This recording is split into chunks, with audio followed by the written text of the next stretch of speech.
Okey. Assalamualaikum warahmatullahi wabarakatuh. Terima kasih ni nak ucapkan kepada Miss Lila sebab sudi bagi ruang dan masa untuk sesi pada malam ni. Okey, first kali nak minta Miss terangkan sikitlah biodata Miss secara ringkas dengan latar belakang Miss dan macam mana Miss boleh jadi sebagai guru dalam pusat sumber yang sekarang Miss jaga kan. Okay, sebelum tu ada soalan, semua bakal cikgu semua bakal cikgu Miss. Ya. Semua UPSI Semua UPSI, semua junior Miss.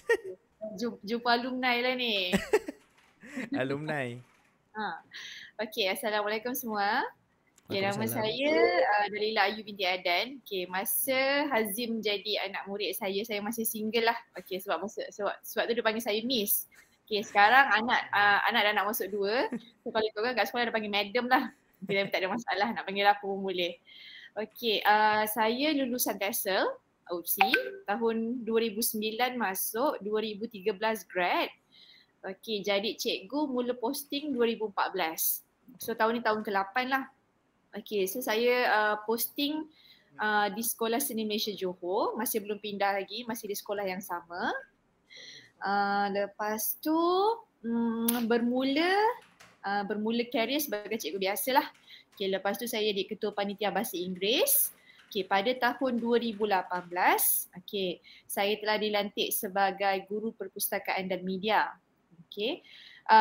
Sedikit latar belakang bagaimana saya menjawab jawatan tersebut. Okay, masa tu mantan GPM telah sedikit sedih lah cerita ni, sedikit tragik lah. Okay, mantan GPM meninggal secara mengejut sebab dia ada serangan jantung. Okay, so saya menggalas jawatan sebagai guru perpustakaan dan media selepas mantan GPM meninggal dunia lah. Okay, so itu sedikit sebanyak lah. Kenapa? Belum lagi kot. Okay, kebiasaannya yang jadi guru perpustakaan dan media di sekolah ni ataupun nama ringkasnya GPM, kebiasaannya adalah guru bahasa. Okay, cukuplah pengenalannya sampai di situ. Okey, terima kasih Miss atas penerangan biodata Miss secara ringkas. Okey, boleh saya start lah untuk soalan pada hari ni Miss Silakan. Okey, saya mula dulu. Okey, pada pendapat Miss, apakah maksud pengurusan sumber bagi Miss?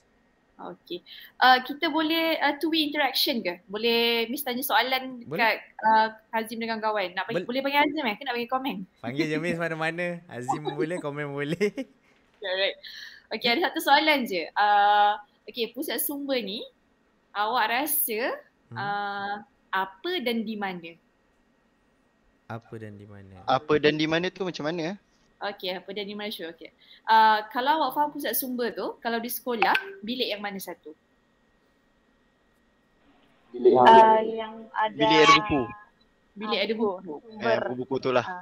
Yang ada banyak buku tu lah. Okey, biasanya kita panggil apa? Pusat library. Okey, soalan yang kedua, awak rasa adakah pusat sumber tu terhad kepada library sahaja? Tidak. Tidak. Okey. Tanya okey. Pusat sumber ni sebenarnya sepatutnya lah merangkumi keseluruhan sekolah di mana asalkan ianya memberi sumber maklumat kepada pelajar. Okay, so contohnya kalau di sekolah tu, kalau sekolah kebiasaan yang biasalah, sekolah harian biasa, awak definitely pusat sumber, yang utamanya memang adalah library lah, perpustakaan.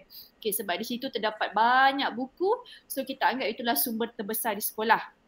So selain pada tu, bilik-bilik khas yang ada di sekolah, contohnya makmal sains, makmal komputer, termasuk juga bilik stor sukan pun termasuk sebagai pusat-pusat sumber yang berada di sekolah. Walau bagaimanapun tempat-tempat tersebut perlu mempunyai sumber.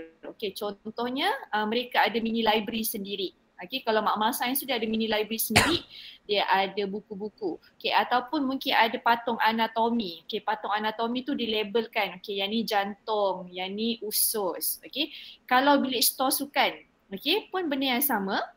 Bila mana ada label ditandakan, okey ini adalah bola keranjang, ini adalah bola sepak, ini adalah bola baling, ini adalah bola-bola yang lain lah, bola hoki dan seterusnya. Okey, itu adalah pusat sumber. Okey, di sini bermaksud pusat sumber tu tidak tertakluk kepada library semata-mata. Okey, asalkan keseluruhan sekolah tu mempunyai benda-benda yang bertulis, okey, dan mampu menyampaikan maklumat kepada pelajar, itu adalah pusat sumber. Okay, so sumber tu macam mana? Kebiasaannya ada dua jenis lah. Okay, bahan cetak dengan bahan bukan cetak.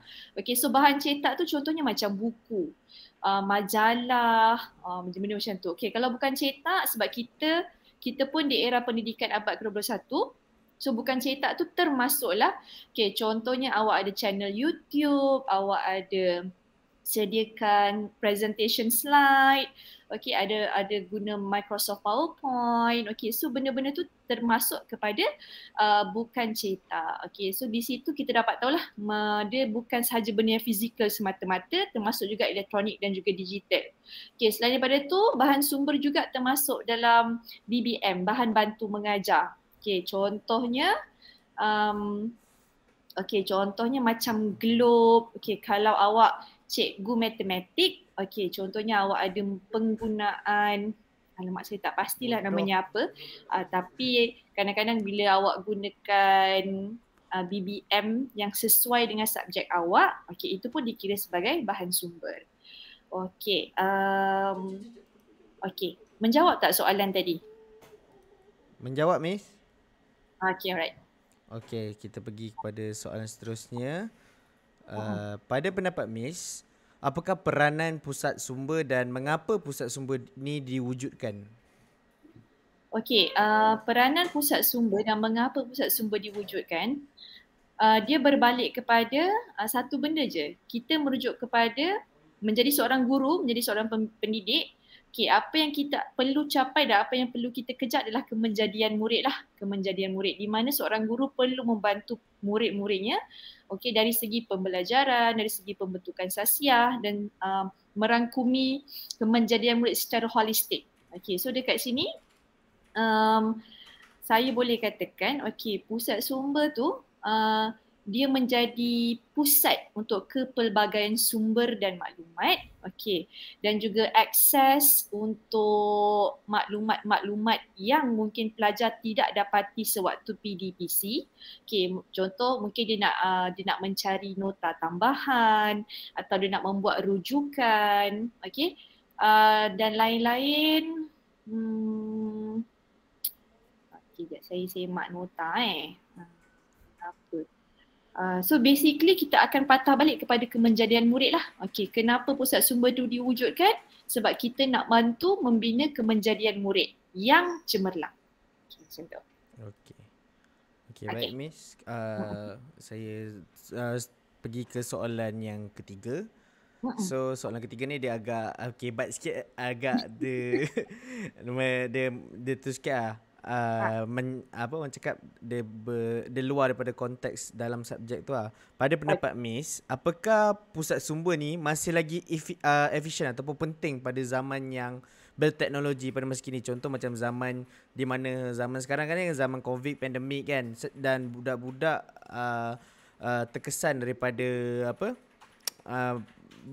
belajar online tu.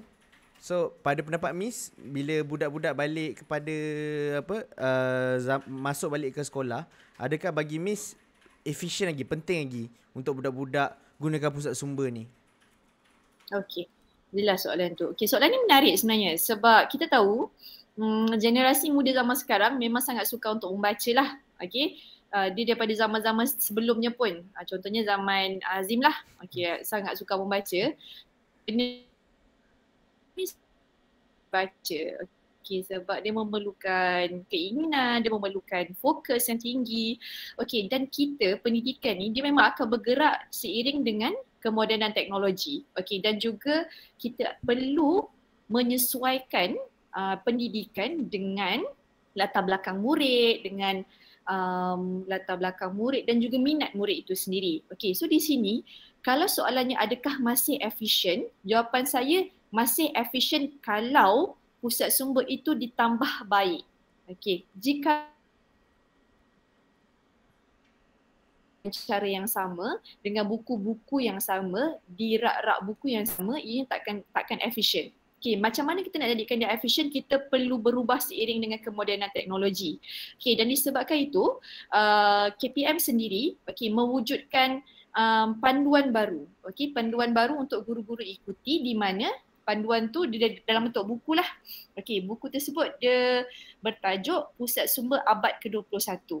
Okay, so kita pun sebagai guru, kita pun perlu bergerak seiring dengan kemajuan teknologi. Dia tak boleh berada di takut yang sama. Okay, apa yang kita nak buat dengan pendidikan ataupun kita nak naik taraf pusat sumber ni menjadi abad ke-21. Okay, sebagaimana yang semua orang tahu, bila mana pandemik melanda, okay, secara otomatik suka ataupun tidak suka secara paksa rela, cikgu-cikgu tidak mengira umur memang terpaksa untuk belajar teknologi. Okay, di mana cikgu-cikgu sekarang memang dah mampu untuk Google Classroom, okay, Google Meet, Zoom, you name it, semua boleh. Okay, walaupun cikgu tu berumur 50 sebab kami tidak diberi pilihan. Okay, ini adalah situasi di mana semua orang terpaksa untuk tambah baik diri sendiri. Okay, dan KPM sendiri telah mewujudkan beberapa platform untuk memudahkan pengajaran secara maya. Okay, antaranya platform Delima. So Delima tu dalam tu ada Google Classroom dan juga link untuk cikgu-cikgu buat Google Meet lah, Google Site semua dalam tu ada. Okay, dan sekolah dan especially kalau kita merujuk pada konteks pusat sumber, okay, saya sebagai guru pusat sumber masa tu saya buat dua benda. Saya wujudkan rak maya dan saya wujudkan nilam atas talian. Okey, rak maya ni kita buku secara digital lah, di mana yang dia dalam bentuk tulisan tapi kita akan flip pages by pages, but students can read through handphones, okey, ataupun laptop lah kalau dia ada laptop. So saya wujudkan rak maya, itu yang pertama lah. Okey, sesuai dengan teknologi moden. Okey, yang kedua saya buat nilam atas talian, saya gunakan Google Form, saya gunakan poster sebab kita faham yang murid sukar untuk kita bina rasa cinta, suka membaca. So kita jangan bagi sesuatu yang berat, kita jangan bagi benda yang terlalu wordy, yang terlalu banyak perkataan.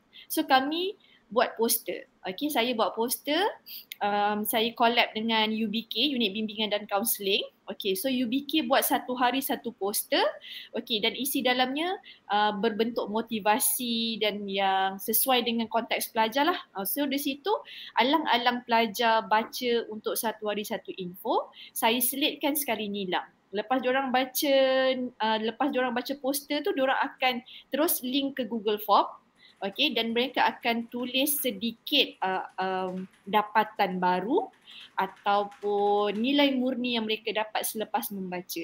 Kita tak boleh terlalu rigid sekarang. Kita tak boleh rigid yang membaca kena dalam bentuk buku. Tidak. Dia boleh baca buku, boleh baca poster, boleh baca katalog, boleh baca buku-buku dalam bentuk digital. Okay, even boleh tengok YouTube yang unsurkan pendidikan pun boleh dikira sebagai nilam. Tidak tertakluk pada buku semata-mata lah.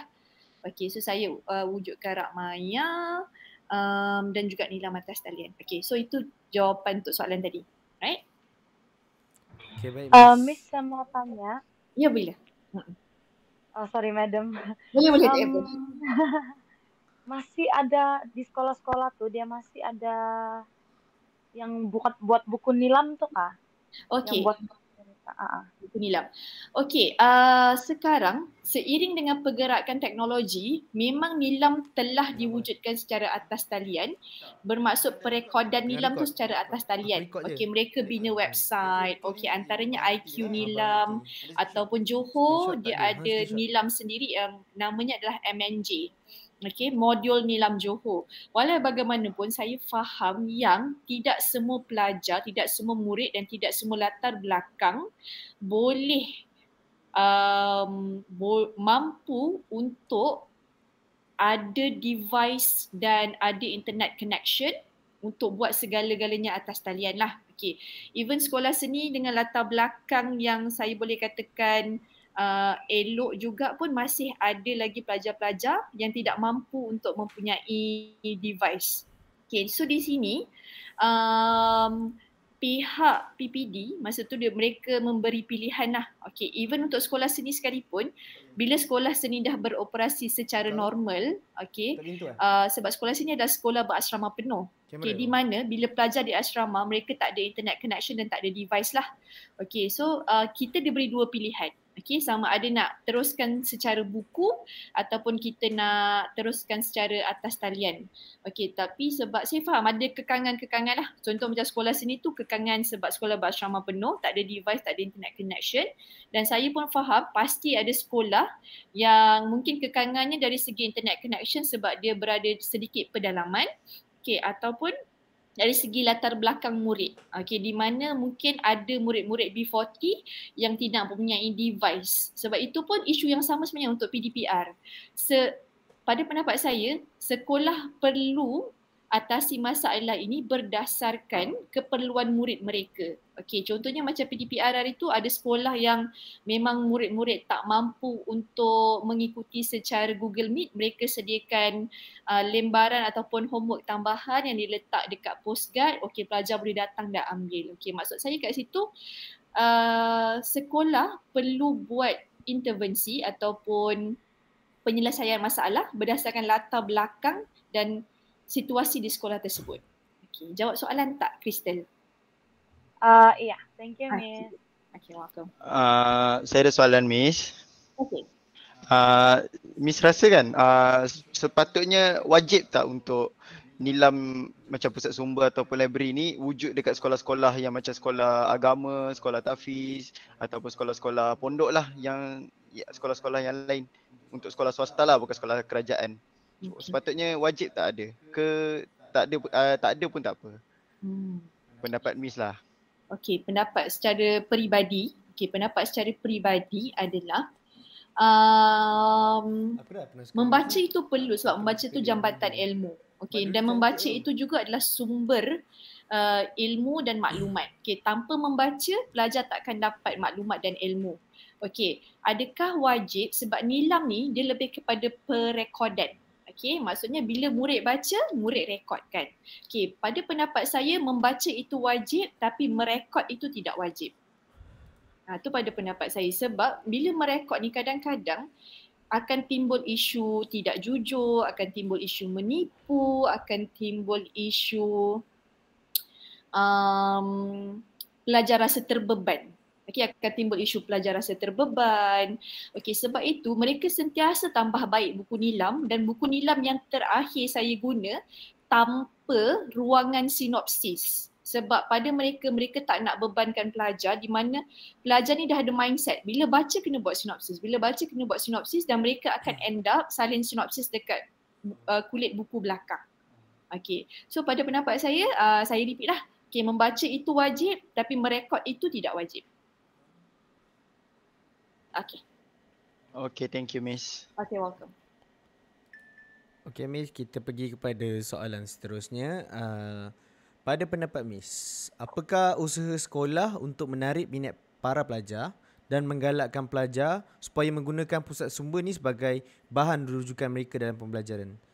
Okay, alright. Okay, nak tanya, Azim ada share gambar yang madam bagi dekat kawan-kawan ke? Belum lagi? Ada, saya dah share dalam grup. Okay, dah share dalam grup, so saya tak payah share screen lah. Okay, so ini berdasarkan pengalaman yang pernah saya buat di sekolah seni lah. Okay, pertamanya, okay, dekat sini saya nak highlight 3 benda. Promosi, inovasi dan suasana yang kondusif. Okay, kita bermula dengan promosi. Dia benda simple je, nak tambat hati pelajar kita kena bermula dengan sesuatu yang pelajar perlu. Okay, dia macam bisnes, kita kena jual benda yang ada demand. Okay, dan kita kena tarik minat belajar, minat murid dengan perkara yang seronok lah. Okay, dari segi promosi, benda-benda standard promosi macam poster, macam hebahan, okay, itu benda yang standard. Okay, tapi bila nak hebahkan dan bila kita nak sebarkan poster, isi dalamnya perlu menarik. Kalau tak menarik, murid takkan baca dan murid takkan tertarik. Okay, so dekat promosi tu, satu benda yang saya buat adalah saya sediakan demand yang diperlukan di sekolah saya. Okay, sekolah saya adalah sekolah berasrama penuh. Okay, macam saya terangkan tadi, tiada internet connection dan tiada device. Okay, so apa yang saya lakukan adalah saya sediakan benda yang murid demand. Okay, antaranya ialah saya sediakan printing service. Okay, sebab di sekolah sini terutamanya kesenian, okay, pelajar perlu print kertas kerja, pelajar perlu print laporan. Apa lagi Hazim yang kau print dulu? Print folio. Folio, benda-benda macam tu. Sebab mereka tak boleh buat di rumah. Okay, mereka tak boleh buat di rumah, so saya sediakan demand. Tapi benda tu berbayarlah, tidak percuma. Okay, lepas tu saya sediakan photostat service dan juga laminating service. Okay, benda tu memang antara berjaya lah menarik orang ke atas. Okay, kita bermula dengan menarik minat pelajar untuk naik ke pusat sumber dahulu. Okay, terus terang Madam bagi tahu pusat sumber tu terletak di tingkat 4, tingkat paling tinggi yang naik tercungap-cungap cari nafas dulu. Okay, so sebab tu benda tu perlu sangat menarik. Kalau tak menarik, budak takkan naik. Okay, so saya mulakan dengan demand. So bila pelajar naik untuk photostat, mereka akan melihat-lihat benda lain yang ada di pusat sumber. Okay, saya mula dengan tu. Okay, lepas tu, lepas saya sediakan khidmat tu, saya mulakan juga dengan khidmat kemudahan internet dan laptop lah. Okay, sebab pelajar kadang-kadang dia perlu edit kerja, dia perlukan internet connection untuk cari gambar, terutamanya pelajar visual, mereka perlu cari gambar untuk mereka buat olahan idea dan sebagainya. Okay, so kami sediakan kemudahan internet dan juga laptop.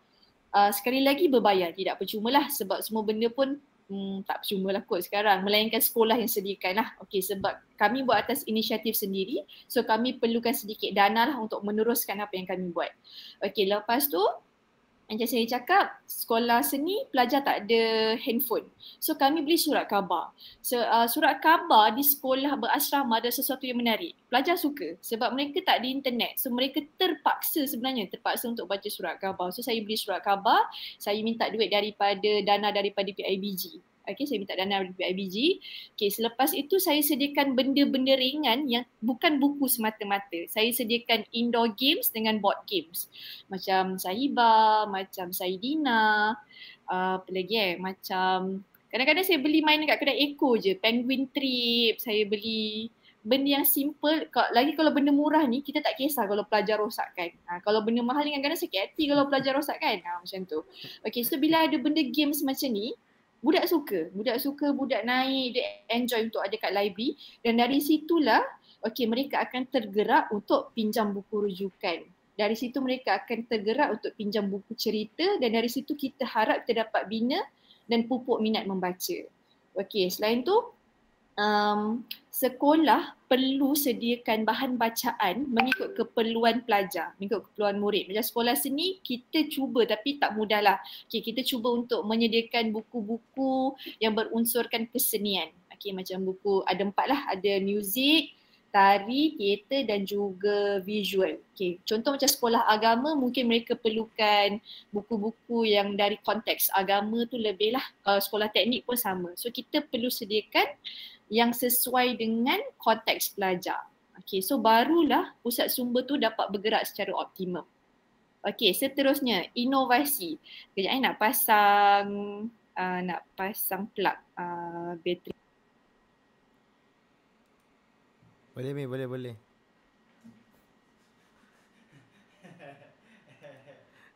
Tak jadi lah. Pisang. Aminah cikgu ni.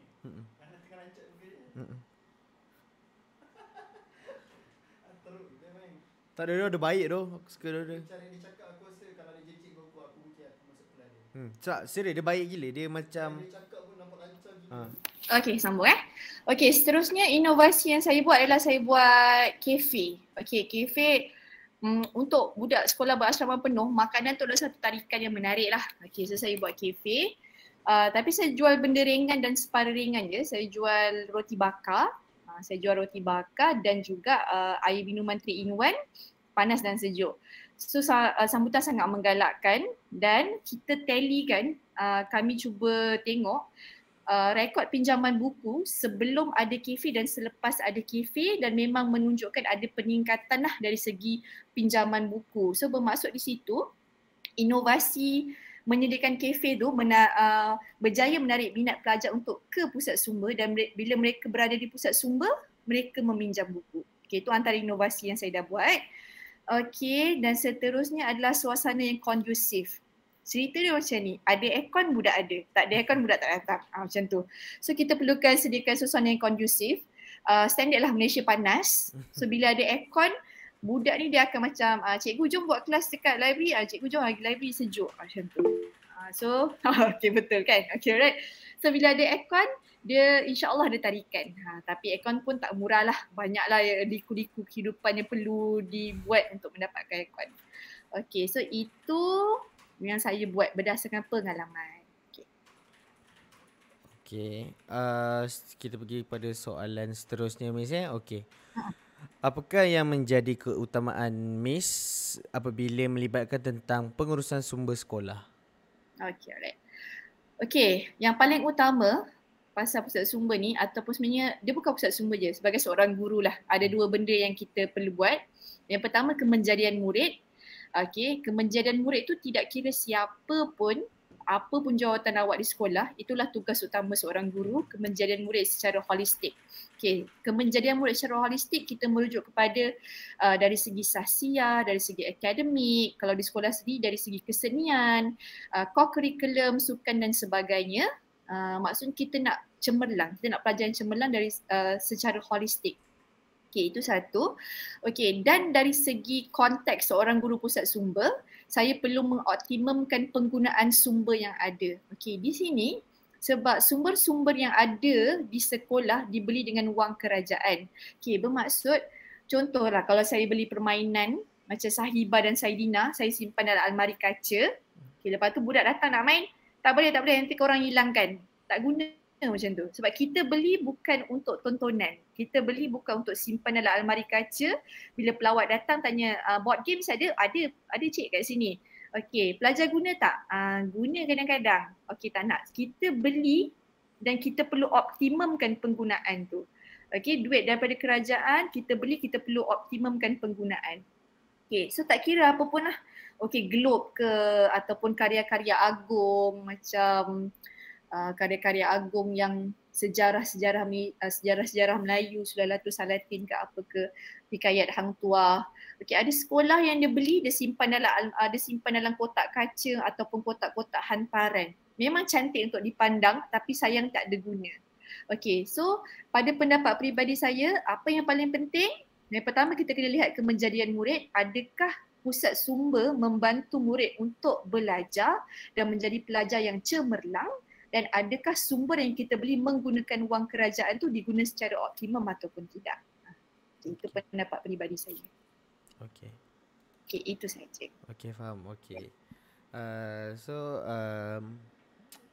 Pada rakan-rakan lain, kalau ada soalan boleh ajukan kepada Miss. Tak ada? Ada cikgu bahasa ke kat sini?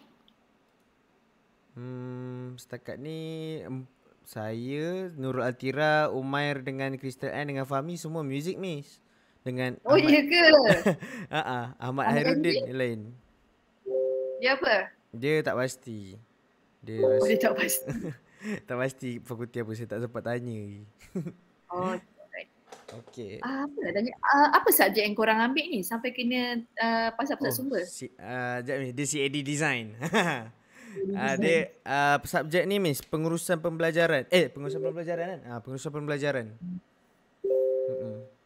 Jadi dia dah pecahkan pada kita orang supaya bentang ikut subtopik dia. So yang kita orang dapat pengurusan pembelajaran, pengurusan sumber dalam pengurusan pembelajaran tu. Tu yang kita orang minta Miss sebagai ni responden kita orang untuk buat meet ni. Okey. Okay, Miss ada bagi dalam bentuk soft copy lah jawapan bertulis. Okay, tu jujur lah tu jawapan buku teks. Okay, so ambil daripada buku, tu jawapan buku teks. So madam paste dekat situ. So nanti boleh rujuk tengok jawapan yang formal daripada buku. Okay, dan boleh tallykan dengan jawapan peribadi saya lah. Okay, so topuk tambah mana yang perlu. Okay, ambil yang baik. Kalau ada yang tak baik tu jangan masukkan lah. Okay Miss, baik. Okay. Alright. Okay, ada apa-apa soalan yang lain? Rakan-rakan lain? Pakat Min dah ada. Sekarang ni okey lah, faham lah. Kenapa pusat sumber diadakan di sekolah. So faham lah. Sebab dulu saya sekolah menengah macam tertanya kenapa benda ni perlu ada. So dah faham dah. Dah terjawab dah. Dulu masa saya nak tungkak Sekolah korang best tak? Pusat sumber saya ada aircon je lah, tempat saya tidur je lah. di sekolah saya ada aircon, ada tongkat itu je lah. Nanti tengok Betul gambar betul, yang betul. saya share dengan komen. Pusat sumber sekolah sini dia agak, pada saya lah, saya rasa sedikit berbeza lah dengan pusat sumber sekolah biasa sebab dia agak bercirikan dan berunsurkan agak moden dan hipster.